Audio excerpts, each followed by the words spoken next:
Saudara, kita masuk ke informasi yang pertama. Satuan Reserse Kriminal Polresta Barelang berhasil mengamankan seorang pria yang telah melakukan tindak pidana pencurian dengan kekerasan terhadap seorang wanita yang sedang menunggu jemputan dari suaminya. Korban yang ketakutan terpaksa memberikan seluruh harta bendanya karena diancam akan dibunuh.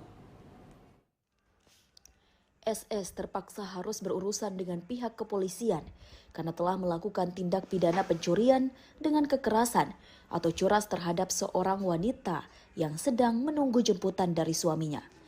Pria yang berprofesi sebagai tukang parkir ini diamankan polisi saat sedang berada di tempat persembunyiannya di kawasan Simpang Dam Muka Kuning, Kota Batam, Kepulauan Riau.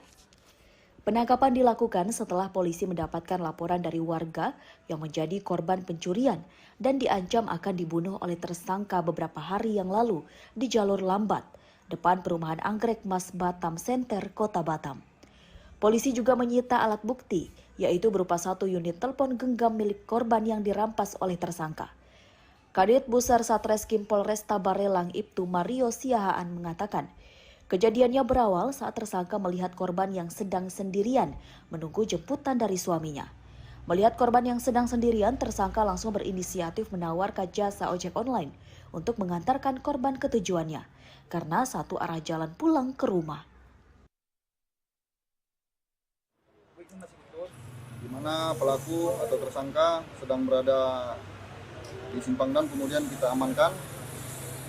Dan di TKP juga kita amankan barang bukti, kemudian kita bawa ke Polresta Barelang. Untuk yang dilakukan oleh pelaku tersangka, itu melakukan tindak pidana curas yang terjadi di TKP Jalan Jalur Lambat depan perumahan Anggrek Mas. Dia ngejamret atau apa, Pak? Ya, ngejamret, melakukan tindak pidana curas. Modus yang dilakukan oleh tersangka ini, korban sedang pulang kerja menunggu jemputan dari suaminya, dan modus dia menawarkan gojek, menawarkan tumpangan dengan alasan korban rumahnya di Nongsa, arahnya sama dengan pelaku. Jadi tumpangkan, diikuti oleh korban dibonceng, dibawa putar-putar. Kemudian setelah di TKP, korban diturunkan dan diancam, jika kamu tidak memberikan barang akan saya bunuh. Apa yang diambilnya, Pak? Yang diambilnya berupa handphone, barang-barang korban berupa handphone, dengan tas dan dompet serta KTP.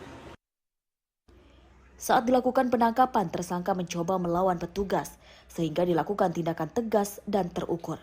Terhadap tersangka dikenakan pasal 365 ayat 1 KUHP pidana tentang pencurian dengan kekerasan, sehingga tersangka dipenjara selama 9 tahun.